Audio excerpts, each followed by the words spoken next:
آپ اس سے اندازہ لگا سکتے ہیں کہ اللہ تبارک و تعالیٰ نے میرے نبی کو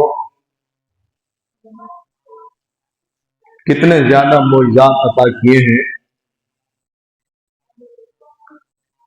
1400 سال سے آپ کی امت چل رہی ہے اور قیامت تک چلتی رہے گی، تو اس سے آپ اندازہ لگا سکتے ہیں کہ اللہ تبارک و تعالیٰ نے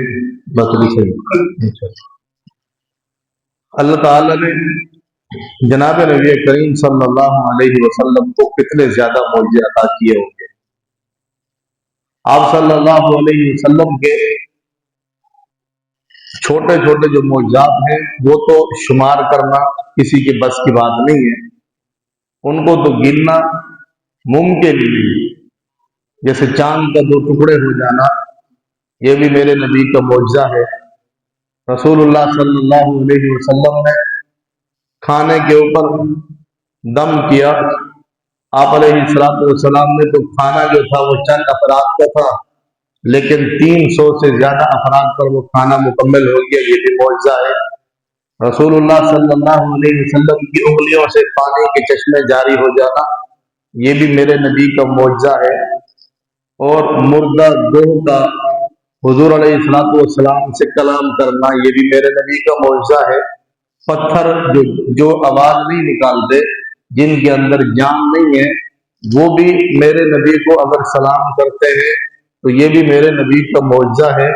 درخت جو بے جان ہے، جو بولتا نہیں لیکن میرے نبی کو آ کر کے سلام کرتا ہے، تو یہ بھی میرے نبی کا معجزہ ہے۔ ایک گائے آپ علیہ السلام کے پاس آتی ہے شکایت لے کر کے، یہ بھی میرے نبی کا معجزہ ہے۔ ایک اونٹ نے آ کر کے اپنے مالک کی شکایت کی کہ میرا مالک جو ہے مجھے چارہ کم ڈالتا ہے، بہت زیادہ ڈالتا ہے، یہ بھی میرے نبی کا معجزہ ہے کہ جانور بھی آپ سے کلام کرتے ہیں، پتھر بھی آپ سے کلام کرتے ہیں، شجر بھی آپ سے کلام کرتے ہیں، آسمان کا چاند جو ہے وہ میرے نبی کے اشارے پر 2 ٹکڑے ہو جاتا ہے۔ یہ سارے میرے نبی کے معجزے ہیں، لیکن ان تمام معجزات کے اندر بڑے معجزے رسول اللہ صلی اللہ علیہ وسلم کے وہ 3 ہیں۔ بڑے معجزے رسول اللہ صلی اللہ علیہ وسلم کے وہ 3 ہیں۔ ان میں پہلا معجزہ رسول اللہ صلی اللہ علیہ وسلم کا جو بڑا معجزہ ہے وہ رسول اللہ صلی اللہ علیہ وسلم کا وہ قرآن مجید ہے۔ قرآن مجید سب سے بڑا معجزہ ہے۔ اس کو اللہ تبارک و تعالیٰ نے قرآن مجید کے اندر بھی اسی کا ذکر کیا ہے کہ فرمایا لا یأتون بمثلہ، اس جیسا کلام کوئی لا بھی نہیں سکتا۔ یہ ایسا معجزہ ہے رسول اللہ صلی اللہ علیہ وسلم کا کہ اس جیسا کلام نہ کوئی پہلے لا سکا ہے، نہ قیامت تک کوئی لا سکے گا۔ لا یأتون بمثلہ ولو کان بعضهم لبعض، اگر جب وہ سارے کے سارے لوگوں کو آپس میں جمع بھی کر لیں، مشرکین سب جمع ہو جائیں، وہ کافرین سب جمع ہو جائیں، لیکن پھر بھی وہ پورا قرآن تو دور کی بات ہے، ایک سورت بھی لوگ نہیں لے کے آ سکتے۔ تو بھی سورت من مثلی، وہ ایک چھوٹی سی سورت انا اعطیناک الکوثر، اس جیسی سورت کو بھی وہ نہیں لا سکتے۔ رسول اللہ صلی اللہ علیہ وسلم نے جب سورت الکوثر نازل ہوئی تو آپ علیہ السلام نے اس کو لکھوا کر کے مکہ مکرمہ کی دیوار، بیت اللہ کی دیوار کے اوپر لٹکا دیا۔ جب شاعر، جو عرب کے جو شاعر ہوتے تھے، وہ جب اچھا کلام لکھتے، کو اچھے اشعار لکھتے تو بیت اللہ کی دیوار پر آ کر کے لٹکاتے تھے۔ پھر جو اس سے اچھا شعر لکھتا وہ آ کر کے اپنا جو ہے وہ کلام لٹکاتا، اپنے شعر لٹکاتا، تو پہلے والے جو لکھے ہوتے تھے ان کو ہٹا دیا جاتا تھا۔ اس لیے کہ بھئی یہ جو شعر پہلے لکھے ہوئے ہیں، جو کلام پہلے لگا ہوا ہے، اب نیا کلام جو ہے یہ اس سے اچھا آیا ہے۔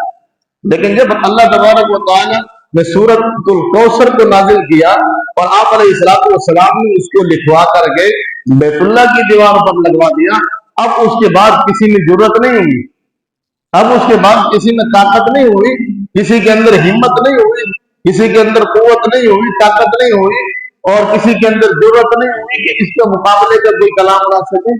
تو رسول اللہ صلی اللہ علیہ وسلم کا یہ سب سے بڑا معجزہ ہے، اور ایسا معجزہ ہے کہ 1400 سال پہلے بھی اس معجزے کا اثر تھا آج بھی اس کا اثر ہے، قیامت تک اثر رہے گا. یہ ایسا معجزہ ہے قرآن مجید کا معجزہ. رسول اللہ صلی اللہ علیہ وسلم کو اللہ نے جو قرآن مجید عطا کیا، جو کتاب عطا کی ہے، یہ ایسا معجزہ ہے کہ اس کا اثر پہلے بھی تھا، آج بھی ہے اور قیامت تک رہے گا. باقی انبیاء کو بھی اللہ نے معجزے عطا کیے تھے. موسیٰ علیہ السلام کو معجزہ عطا کیا تھا عصا کو، ایک لاٹھی کا معجزہ عطا کیا تھا. وہ لاٹھی جب سمندر کے اندر، جب دریا کے اندر اس کو مارتے تھے تو راستے بن جاتے، پتھر پر مارتے تھے پتھر ٹوٹ جاتا، اس کے اندر سے کیڑے نکلتے، پھر ان سے جو ہے کلام کرتے. تو وہ معجزہ تھا. لیکن آج وہ عصا ہے، یہ نہیں کہ وہ عصا ختم ہو گیا، وہ عصا آج بھی ہے. مصر کے میوزیم کے اندر وہ عصا رکھا ہوا ہے، لیکن آج اس کو اگر آپ زمین پر مارو تو کوئی اس کا اثر نہیں ہوگا. اس سے راستہ سمندر میں اگر دریا کے اندر اس عصا کو جو ہے ڈالو، راستہ بننا دور کی بات ہے، وہ عصا ہی گم ہو جائے گا. تو اس کا ایک زمانے تک اثر تھا. وہ جو انبیاء کے معجزے تھے وہ ان کے ساتھ خاص تھے، وقت کے ساتھ خاص تھے. لیکن جب جناب نبی کریم صلی اللہ علیہ وسلم تشریف لائے اور اللہ نے آپ کو قرآن کا معجزہ دیا، اب اس معجزے کے بعد سارے معجزے ختم ہو گئے. اب وہ سارے معجزے ان کے اندر اثر ختم ہو گیا. اور قرآن کے اندر اثر جو ہے 1400 سال پہلے بھی تھا، آج بھی ہے، قیامت تک رہے گا. کل اگر صحابہ کرام اس کی تلاوت کیا کرتے تھے، لوگ مسلمان ہوتے تھے. اور آج جب قاری کو وجدان میں آ جائے، قاری وجدان میں آ جائے، قاری عبد الباسط صاحب جب وجدان میں آ کر کے قرآن کی تلاوت کرتے تھے تو لاکھوں کی تعداد میں، ہزاروں کی تعداد میں لوگ مسلمان ہوتے تھے. اور آج بھی اگر کوئی اچھا قاری جو ہے کسی غیر مسلم علاقے کے اندر جا کر کے قرآن کی وجدان میں آ کر کے تلاوت کرے تو وہ لوگ بھی حیران ہو کر کے حیران رہ جاتے ہیں. اور ان میں بھی کئی لوگ جو ہے مسلمان ہو جاتے ہیں صرف قرآن کی تلاوت کو سن کر کے. معنی ان کو معلوم نہیں ہے، مفہوم ان کو معلوم نہیں ہے، لیکن یہ کلام ایسا ہے، اس کلام کے اندر طاقت ایسی ہے، جادو ایسا ہے کہ جب قاری وجدان میں آ کر کے پڑھتا ہے، حافظ وجدان میں آ کر کے پڑھتا ہے تو پھر یہ ہے کہ اس کا اثر جو دوسرے کے دل میں جا کر کے اترتا ہے. آپ دنیا کی کتابیں ہیں، دنیا کی کتابیں ہیں، آپ کوئی بھی دنیا کی کتاب اٹھا لیں، ایک دفعہ اس کو پڑھیں گے، 2 دفعہ پڑھیں گے، 3 دفعہ پڑھیں گے، 4تھی مرتبہ کوئی نہیں پڑھتا. کہتے ہیں یہ کتاب تو میں نے پڑھی ہوئی ہے، یہ اخبار کل کا ہے، یہ خبر کل کی ہے، اس کو پڑھنے کی ضرورت نہیں ہے. یہ کتاب تو میں نے جو ہے آج سے 10 سال پہلے پڑھی تھی، یہ کتاب تو میں نے 20 سال پہلے پڑھی تھی، اب اس کو پڑھنے کی ضرورت نہیں ہے. کوئی اس کو دوبارہ نہیں پڑھتا. لیکن اللہ کا کلام، اللہ کا قرآن، پیغمبر کا قرآن، پیغمبر کا معجزہ قرآن، وہ ایک ایسا معجزہ ہے، وہ ایک ایسا کلام ہے کہ 1400 سال پہلے بھی پڑھا جا رہا تھا، آج بھی پڑھا جا رہا ہے، قیامت تک پڑھا جاتا رہے گا. فرض میں بھی اس کو ہم پڑھتے ہیں، نفلوں میں پڑھتے ہیں، سنتوں میں پڑھتے ہیں، تہجد میں پڑھتے ہیں، اور دیگر نوافل کے اندر اس کو پڑھتے ہیں. حافظ پڑھتا ہے تو مزہ الگ ہے، قاری پڑھتا ہے تو مزہ الگ ہے، نماز میں امام صاحب پڑھتا ہے تو مزہ اس کا الگ ہے، تراویح کے اندر کھڑے ہو کر کے سنتے ہیں تو مزہ الگ ہے. کبھی کبھی حافظ صاحب جو 3 راتوں کے اندر قرآن پڑھ لیتا ہے، ہمیں پتہ بھی نہیں چلتا. تو یہ پیغمبر صلی اللہ علیہ وسلم کا معجزہ ہے. تو بڑے معجزات میں سے ایک معجزہ رسول اللہ صلی اللہ علیہ وسلم کا، وہ ہے اللہ کا کلام، وہ ہے قرآن مجید. اور دوسرا معجزہ رسول اللہ صلی اللہ علیہ وسلم کا، وہ ہے معراج. یہ معراج کے رسول اللہ صلی اللہ علیہ وسلم کے بڑے معجزات میں سے ایک معجزہ ہے. معراج، پہلے معراج کا آپ مختصر سے جو ہے وہ آپ کے سامنے مختصر سے واقعہ رکھ دیتا ہوں، پھر اس کے بعد معراج کے اوپر جو تفصیلی گفتگو ہے وہ اب چونکہ وقت تو نہیں ہے، وہ انشاءاللہ آئندہ جمعے آپ کے سامنے رکھوں گا. اللہ تبارک و تعالیٰ نے نبی کریم صلی اللہ علیہ وسلم کو سن 11 نبوی کے اندر، مکہ مکرمہ کے اندر آپ علیہ السلام کے نبوت کو 11 سال ہو چکے ہیں. 11 نبوی کے اندر جب آپ علیہ السلام کے اوپر غم، پریشانیاں، دکھ زیادہ آئے، اسی سال کے اندر حضرت ابو طالب کا انتقال بھی ہو گیا. آپ علیہ السلام کے سکے چچا تھے، اور ہر غم کے اندر، ہر پریشانی کے اندر، ہر دکھ کے اندر آپ علیہ السلام کے ساتھ تھے. اور آپ کی بیوی ام المؤمنین حضرت خدیجہ رضی اللہ تعالیٰ کا انتقال بھی ہوا. اور اسی طرح اللہ تبارک و تعالیٰ نے میرے نبی کو نرینہ اولاد چار بیٹے عطا کیے. एक का नाम अब्दुल्ला है, एक का नाम कासिम है, एक का नाम सैयद ताहिर है और एक का नाम इब्राहिम है। 3 बेटे पहले उनका इंतकाल हो गया, चौथे बेटे उनका नाम है हजरत इब्राहिम। हजरत इब्राहिम अल्लाह तबारक व तआला ने नबी करीम सल्लल्लाहु अलैहि वसल्लम को ये बेटा दिया और 17 माह की उम्र में या 18 माह की उम्र के अंदर इसका भी इंतकाल हो गया। तो रसूलुल्लाह सल्लल्लाहु अलैहि वसल्लम के ऊपर ये साल जो है इतना गम का साल गुजरा कि इसको सहाबा इकराम और रसूलुल्लाह सल्लल्लाहु अलैहि वसल्लम इस साल को आमुल हुज़न का साल कहते थे। आमुल हुज़न का मतलब ये होता है कि गम का साल। तो ये गम का साल था, कई परेशानियों, कई तकलीफें रसूलुल्लाह सल्लल्लाहु अलैहि वसल्लम के ऊपर एक साथ आई। आपकी बीवी हजरत खदीजा का भी इंतकाल, हजरत अबू तालिब का भी इंतकाल और इब्राहिम आप अलैहिस्सलाम के बेटे हजरत इब्राहिम का भी इंतकाल। तो अल्लाह तबारक व तआला ने उन तमाम परेशानियों से, जब आदमी परेशान होता है, एक ही जगह बैठ करके परेशान होता है, फिर आदमी वहां से किसी जगह सफर करता है, कहते हैं चलो यहाँ तो मैं परेशान हूं, चलो कुछ देर के लिए अपने इलाके की तरफ कहीं घूमने फिरने के लिए निकल जाओ ताकि फ्रेश हो जाओ जाकर के। तो अल्लाह तबारक व तआला ने मेरे नबी को, जनाब नबी करीम सल्लल्लाहु अलैहि वसल्लम को अपने पास बुलाया, आसमानों की सैर करें। अब ये जो सैर है कुरान मजीद के अंदर दोनों का तज़किरा है, एक मेराज है और एक इसरा है।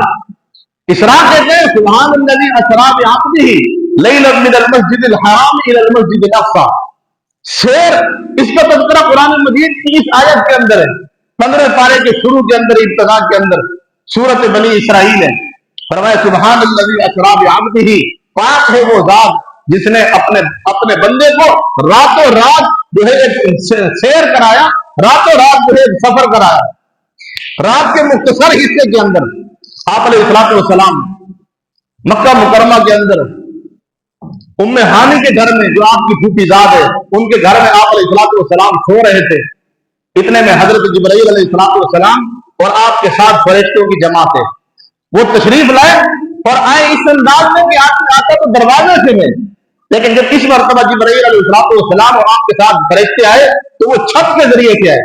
छत को चाक किया गया, छत जो है वो फट गई और छत के जरिए से हजरत जिब्राइल अलैहिस्सलाम घर में दाखिल हुए, आप अलैहिस्सलाम को जगाया और जगाने के बाद रसूलुल्लाह सल्लल्लाहु अलैहि वसल्लम को काबा के साथ हतीम है, हतीम ये भी काबा का एक हिस्सा है, लेकिन क्योंकि अब तो एक बैतुल्लाह जो है वो अलग है और हतीम को अलग बनाया हुआ है। अब हतीम के अंदर रसूलुल्लाह सल्लल्लाहु अलैहि वसल्लम को ले गए और फिर हतीम के बाद आप अलैहिस्सलाम ने वहां कुछ देर जाकर के आराम किया, फिर वहां रसूलुल्लाह सल्लल्लाहु अलैहि वसल्लम को जगाया और जगाने के बाद हतीम के साथ आगे जाकर के चाहे जमजम, जो जमजम का कुआं है जहां से जमजम का पानी निकलता है, वहां पर रसूलुल्लाह सल्लल्लाहु अलैहि वसल्लम को फरिश्ते ले गए और वहां आपको लिटाया और आपके सीने के 2 हिस्से किए, आपके सीने के 2 हिस्से किए, आपके सीने को दरमियान से काटा और चीरा और आप अलैहिस्सलाम के कल्ब मुबारक को निकाला और कल्ब मुबारक को निकाल करके एक तश के अंदर, जो जवाहरात का तश था, उसके अंदर रसूलुल्लाह सल्लल्लाहु अलैहि वसल्लम के कल्ब मुबारक को रखा गया और जमजम के पानी के साथ रसूलुल्लाह सल्लल्लाहु अलैहि वसल्लम के कल्ब मुबारक को हजरत जिब्राइल अलैहिस्सलाम ने और फरिश्तों ने, जो फरिश्ते वहां साथ थे, उन्होंने उसको धोया और उसके अंदर ईमान और हिकमत को भर दिया और फिर रसूलुल्लाह सल्लल्लाहु अलैहि वसल्लम के सीने को जो है दोबारा सिलाई कर दिया गया, दोबारा जो है बंद कर दिया गया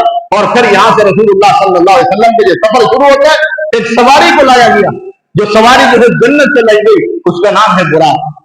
इस बुराक के ऊपर रसूलुल्लाह सल्लल्लाहु अलैहि वसल्लम को बिठाया गया। हजरत जिब्राइल अलैहिस्सलाम, रसूलुल्लाह सल्लल्लाहु अलैहि वसल्लम आगे बैठे हैं, हजरत जिब्राइल अलैहिस्सलाम आपके रदीफ है और आपके साथ पीछे बैठे हुए। अब ये सफर शुरू होता है मेराज का, इसरा का सफर शुरू होता है। इसरा ये मक्का मुकरमा से शुरू होता है और फिर ये है कि मस्जिद अक्सा तक ये जो सफर है, इसको कहते हैं, अरबी के अंदर इसरा कहते हैं। रसूलुल्लाह सल्लल्लाहु अलैहि वसल्लम ने जब ये सफर शुरू किया तो सफर शुरू करने के बाद रसूलुल्लाह सल्लल्लाहु अलैहि वसल्लम सबसे पहले मदीना तैयबा से गुजरे। जब मदीना तैयबा से ये सवारी गुजरी, हजरत जिब्राइल अलैहिस्सलाम ने सवारी को रोका और रसूलुल्लाह सल्लल्लाहु अलैहि वसल्लम से फरमाया कि सवारी से उतरी है। आप अलैहिस्सलाम सवारी से उतरे, फरमाया कि 2 रकात नमाज नफिल पढ़ लो। ये जगह जिस पर हम उतरे हैं, जिस पर हम खड़े हुए, इसको यसरब कहते हैं। ये मदीना मुनव्वरा का पुराना नाम जो है वो यसरब है और बाद में फिर मदीनतुर रसूल इसका नाम पड़ गया जब रसूलुल्लाह सल्लल्लाहु अलैहि वसल्लम हिजरत करके वहां तशरीफ ले गए। हजरत जिब्राइल अलैहिस्सलाम ने बताया कि आपने हिजरत करके यहाँ आना है आप अलैहिस्सलाम ने वहां 2 रकात नमाज नफिल अदा किए। फिर वहां से रसूलुल्लाह सल्लल्लाहु अलैहि वसल्लम की ये सवारी रवाना होती है, आपका सफर शुरू होता है, आगे का सफर। फिर एक मकाम आता है, उस जगह का नाम है पूरे सेना। ये पूरे सेना एक जगह है, यहाँ एक दरख्त है, इस दरख्त के नीचे आकर के हजरत मूसा अलैहिस्सलाम अल्लाह तबारक व तआला के साथ कलाम किए करते थे। आप अलैहिस्सलाम को हजरत जिब्रील अलैहिस्सलाम ने फरमाया यहाँ थोड़ी देर के लिए ठहरना है। आप अलैहिस्सलाम सवारी से उतर गए, यहाँ पर भी 2 रकातें नमाज अदा की। फरमाया जिब्रील अलैहिस्सलाम ने कि ये वो जगह है जहाँ हजरत मूसा अलैहिस्सलाम अपने रब के साथ कलाम किया करते थे। फिर ये सफर आगे शुरू होता है, फिर एक मकाम आता है, उस जगह का नाम है बैतुल्लाहम। हजरत जिब्रील अलैहिस्सलाम ने फरमाया कि या रसूलल्लाह, यहाँ की सवारी को रोकिए और यहाँ भी उतरिए और 2 रकात नमाज नफिल पढ़िए। आप अलैहिस्सलाम वहां उतरे और वहां भी 2 रकात नमाज नफिल अदा की। और फिर उसके बाद हजरत जिब्रील अलैहिस्सलाम ने फरमाया कि ये वो मकाम है जहां हजरत ईसा अलैहिस्सलाम की पैदाइश हुई। बैतुल्लाह वो मकाम है जहां हजरत ईसा अलैहिस्सलाम की पैदाइश हुई। फिर यहाँ से सफर शुरू होता है, फिर आगे एक मकाम आता है, एक बस्ती आती है, उस बस्ती का नाम है मदियन। हजरत जिब्रील अलैहिस्सलाम ने फरमाया या रसूलल्लाह, यहाँ की सवारी को रोकिए और यहाँ उतरिए और 2 रकात नमाज नफिल अदा कीजिए। ये वो जगह है जहां हजरत शुएब अलैहिस्सलाम यहाँ इस बस्ती के अंदर तशरीफ लाए थे। ये वो मकाम है जहां हजरत शुएब अलैहिस्सलाम तशरीफ लाए थे। आप अलैहिस्सलाम ने वहां भी 2 रकात नमाज अदा की और फिर उसके बाद बैतुल मक़दिस के अंदर पहुंच गए, मस्जिद अक्सा के अंदर, बैतुल मक़दिस के अंदर पहुंच गए। वहां तमाम अंबियाए कराम हजरत आदम अलैहिस्सलाम से लेकर के जनाब ईसा रूहुल्लाह तक, वो अंबिया जो इस दुनिया से पर्दा फरमा गए वो भी, और वो अंबिया जो दुनिया में जिंदा है, वो अंबिया जो दुनिया में अभी जिंदा है, जैसे हजरत ईसा अलैहिस्सलाम। मुसलमानों का अकीदा ये है, अहले सुन्नत वल जमात का अकीदा ये है कि हजरत ईसा अलैहिस्सलाम जिंदा है, आसमानों में है, कुर्ब क़यामत में तशरीफ लाएंगे और पूरी दुनिया के ऊपर हुकूमत करेंगे और दज्जाल को अपने हाथों से कत्ल करेंगे और 40 साल तक दुनिया के अंदर रहेंगे। फिर उनके बाद उनकी वफात होगी। रसूलुल्लाह सल्लल्लाहु अलैहि वसल्लम के रोज़े मुबारक के अंदर एक कब्र मुबारक जगह जो है खाली है, वहां हजरत ईसा अलैहिस्सलाम की तदफीन होगी। यह अहले सुन्नत वल जमात का अकीदा है। वो अंबिया जो इस दुनिया से पर्दा फरमा गए, वो अंबिया भी वहां मौजूद है और वो अंबिया जो आसमानों के अंदर है, हजरत ईसा अलैहिस्सलाम, और इसी तरह हजरत बाद रिवायात के अंदर हजरत इदरीस अलैहिस्सलाम के बारे में भी आता है कि वो भी आसमानों में अल्लाह तबारक व तआला ने उनको भी जिंदा उठा दिया, और हजरत खज़र अलैहिस्सलाम वो भी जिंदा है। तो तमाम अंबिया बैतुल मक़दिस के अंदर, मस्जिद अक्सा के अंदर जमा है और फरिश्ते भी सारे जमा है। रसूलुल्लाह सल्लल्लाहु अलैहि वसल्लम ने देखा कि सारे अंबिया मौजूद हैं। पहली सफ के अंदर बड़े अंबिया जो इब्तिदा अस्साबिकून अल-अव्वलून, जो सबसे पहले आए, आदम अलैहिस्सलाम, नूह अलैहिस्सलाम, हूद अलैहिस्सलाम, इब्राहीम अलैहिस्सलाम, ये अंबिया की सफ़े लगी हुई हैं, फरिश्तों की सफ़े हैं, लाखों की तादाद के अंदर जो है लोग जमा है। अंबिया अलैहिस्सलाम सारे जमा है अपने जिस्म के साथ। तो ये कहे कि खास का वाक़या, ये खास का वाक़या नहीं है, इसके ऊपर मैं इंशाअल्लाह जो एतराज़ात है मेराज के मौजू के ऊपर, मेराज के वाक़ये के ऊपर जो मुल्हिदीन में एतराज़ात थे वो आइंदा आपके सामने रखूंगा। अब मैं एतराज़ात की तरफ नहीं जा रहा। तमाम अंबिया को जनाब नबी करीम सल्लल्लाहु अलैहि वसल्लम ने, हजरत जिब्रील अलैहिस्सलाम ने अज़ान दी और तमाम अंबिया कराम सारे सबकी सफ़े बन गई। हजरत जिब्रील अलैहिस्सलाम ने जनाब नबी करीम सल्लल्लाहु अलैहि वसल्लम के हाथ मुबारक पकड़ करके मुसल्ले पर आगे ले गए और फरमाया कि तमाम अंबिया को नमाज पढ़ाएं। रसूलुल्लाह सल्लल्लाहु अलैहि वसल्लम ने तमाम अंबिया को नमाज पढ़ाई, मेराज के सफर पर जाते हुए भी, और बाद रिवायात में आता है कि जब मेराज के सफर से आप वापसी आए तो वापसी पर भी तमाम अंबिया को नमाज पढ़ाई। एक सलात अलविदाई है, एक सलात इस्तकबाली है और एक सलात अलविदाई है। एक इस्तकबाल वाली नमाज और एक अलविदा वाली नमाज, ये 2 नमाजें आप अलैहिस्सलाम ने तमाम अंबिया को पढ़ाई। आप अलैहिस्सलाम का लक़ब पड़ गया यहाँ से इमामुल अंबिया के, तमाम अंबिया के इमाम। रसूलुल्लाह सल्लल्लाहु अलैहि वसल्लम ने तमाम अंबिया को नमाज पढ़ाई। फिर यहाँ से जो है एक सीढ़ी के जरिए से फिर मेराज का सफर शुरू होता है। फिर मेराज का सफर शुरू होता है, यहां तक तो इसरा था जो बुराक के जरिए इसरा था। अब उसके बाद हजरत जिब्रील अलैहिस्सलाम और जनाब नबी करीम सल्लल्लाहु अलैहि वसल्लम आपको आसमानों का सफर शुरू होता है। पहले आसमान के अंदर आप अलैहिस्सलाम की मुलाकात हुई हजरत आदम अलैहिस्सलाम के साथ। दूसरे आसमान पर तशरीफ ले गए और दूसरे आसमान पर आपकी मुलाकात हो जाती है हजरत ईसा अलैहिस्सलाम के साथ। तीसरे आसमान पर आपकी मुलाकात हो जाती है हजरत यहया अलैहिस्सलाम और हजरत यूसुफ अलैहिस्सलाम के साथ। चौथे आसमान के ऊपर आपकी मुलाकात हो जाती है हजरत इदरीस अलैहिस्सलाम के साथ और पांचवें आसमान पर हजरत हारून अलैहिस्सलाम के साथ। छठे आसमान के ऊपर हजरत मूसा अलैहिस्सलाम के साथ और सातवें आसमान के ऊपर हजरत इब्राहीम अलैहिस्सलाम के साथ आप अलैहिस्सलाम की मुलाकातें हुई अंबिया में। और इस रास्ते के अंदर कई अजायबात और कई गरायब